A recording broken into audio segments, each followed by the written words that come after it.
Pep Guardiola and Gianluigi Donnarumma press conference, live injury updates and team news. Manchester City face Napoli in the Champions League on Thursday night, with Kevin De Bruyne set to return to the Etihad. Hello, and welcome to our live coverage of Pep Guardiola's Manchester City press conference ahead of the Champions League tie with Napoli.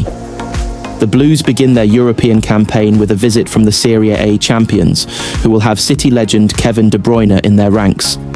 The Belgian left the Etihad in the summer, having not been offered a new contract, and subsequently signed for Napoli. De Bruyne will get a warm reception when he returns to Manchester, but Pep Guardiola and City fans will be hoping he ends the night on the losing side. The Blues chief will face the media this lunchtime and will no doubt be asked about De Bruyne and his legacy at City. Guardiola will also provide a team news and injury update ahead of the game with John Stones and Rayan Aït-Nouri, the main question marks after both missed the weekend derby win over Manchester United.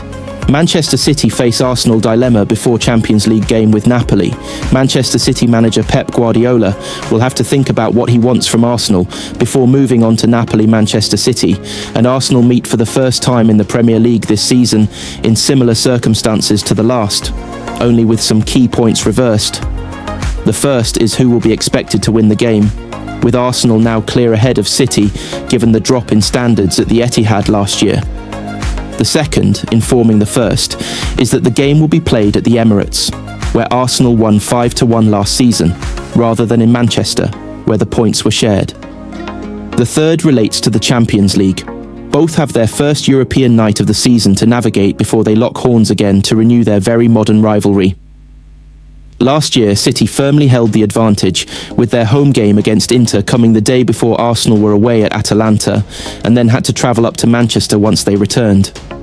It's a rubbish situation for any Premier League game, never mind one of the bigger ones. The Blues have it similarly bad this year. Arsenal play in Bilbao on Tuesday night, but will be back in North London on Wednesday, well over a day before City host Italian champions Napoli at the Etihad on Thursday. Friday will be a recovery day, Saturday will be travel.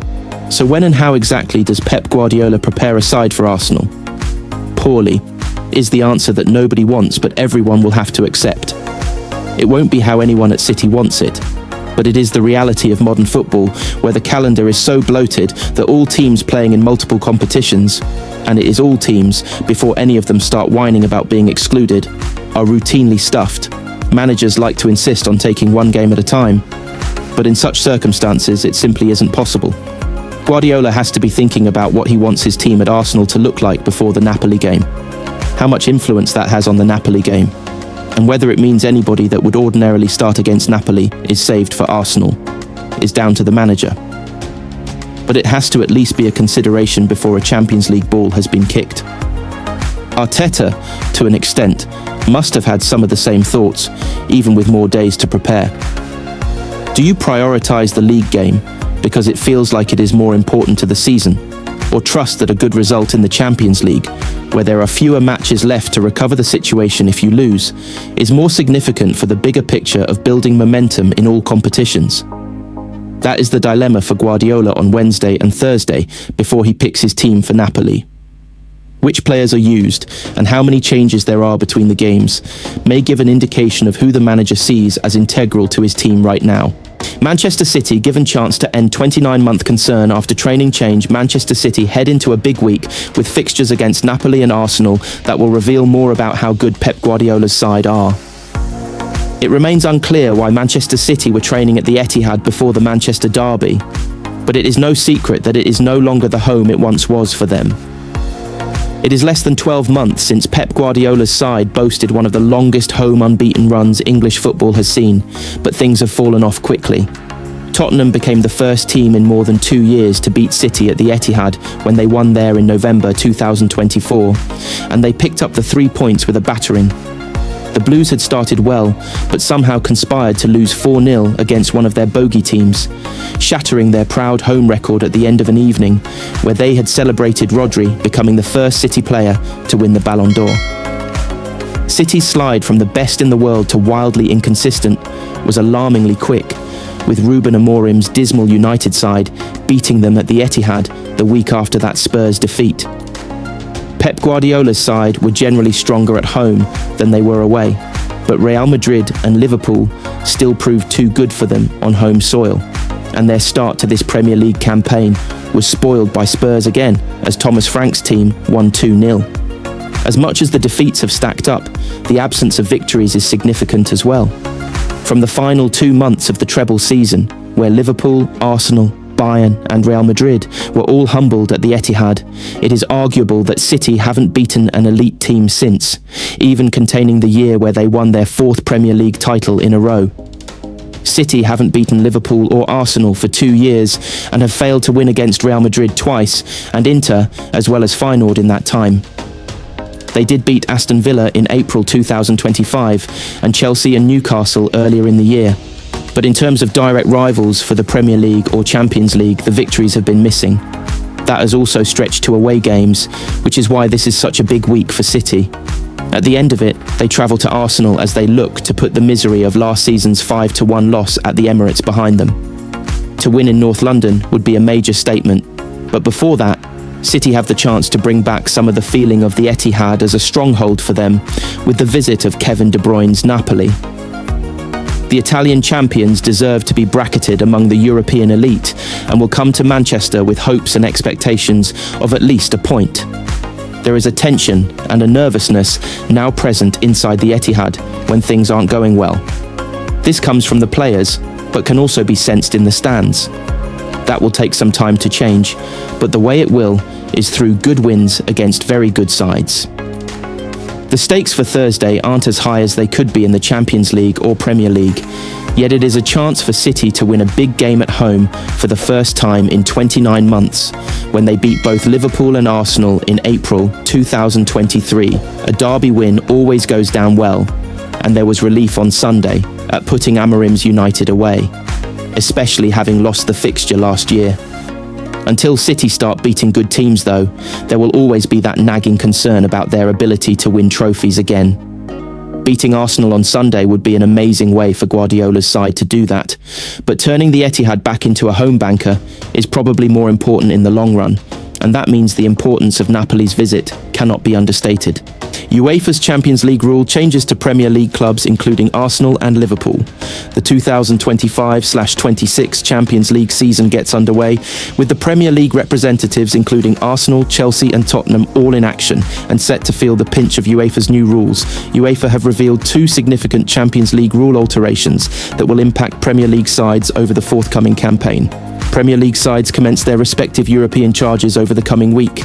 Liverpool, Arsenal, Tottenham, Chelsea, Manchester City and Newcastle are set to represent the Premier League. The Gunners face Athletic Bilbao in Spain, while Enzo Maresca's Chelsea welcome German champions Bayern Munich. Following their Europa League triumph last season, Tottenham have been paired with Villarreal for their opening clash. Meanwhile, Newcastle take on Barcelona, Liverpool host Atletico Madrid and Manchester City kick off their campaign against Italian champions Napoli. This campaign marks the second year featuring the restructured league stage format, which UEFA introduced last term. After its inaugural season, European football's governing body has opted to implement a minor adjustment to the regulations. It has been confirmed that any side securing an automatic quarter-final berth will host the second leg of that tie at home. UEFA's revised regulations of the Champions League document states, seeded teams, i.e., teams ranked 1 to 4 after the league phase, play the return leg at home in the quarter-finals, and teams ranked 1 and 2 also play the return leg of the semi-finals at home. If a seeded team is beaten in any round, the team that eliminates them takes over their seeding position in the bracket path. The higher ranking for seeding purposes is not recalculated. After each round, Arsenal were among the clubs caught out by that regulation last season, having secured automatic qualification only to discover their quarter-final second leg, with Real Madrid would take place at the Santiago Bernabeu rather than the Emirates Stadium. Meanwhile, alterations have been made to squad regulations. Clubs are presently permitted to register just 25 players for their Champions League squads, with a maximum of 17 who aren't locally trained. This has resulted in several prominent players being omitted, including Federico Chiesa Liverpool, Mathys Tel Tottenham, Facundo Buonanotte Chelsea, and others. However, UEFA have unveiled a fresh initiative enabling clubs to register one additional temporary replacement should injuries or illness occur during the opening 6 match days of the league phase. The updated regulations state, the Executive Committee approved an amendment to the 2025/2026 UEFA Men's Club Competitions regulations to admit the temporary replacement of a maximum of 1 outfield player with long-term injury or illness during the league phase until matchday 6 included. This development will undoubtedly please Spurs boss Thomas Frank, who previously criticised the regulations after excluding Tell from his official squad list. He said that was an extremely difficult decision.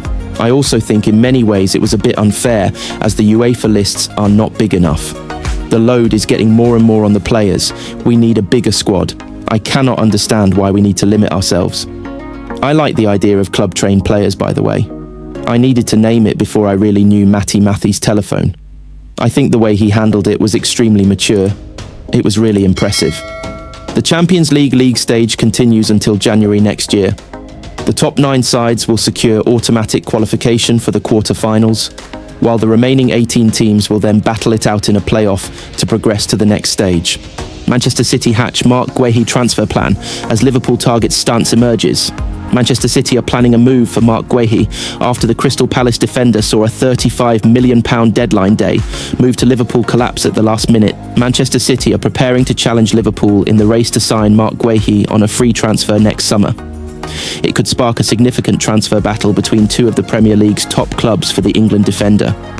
Guehi, 25, was close to a £35 million move to Liverpool on deadline day, but the deal fell through at the last minute when Crystal Palace pulled the plug. With his contract set to expire next summer, Guehi's availability has caught the attention of several top European clubs, including Real Madrid, Barcelona, Bayern Munich, Inter Milan, and Juventus. However, the allure of remaining in the Premier League is strong, with Liverpool expected to renew their interest next summer.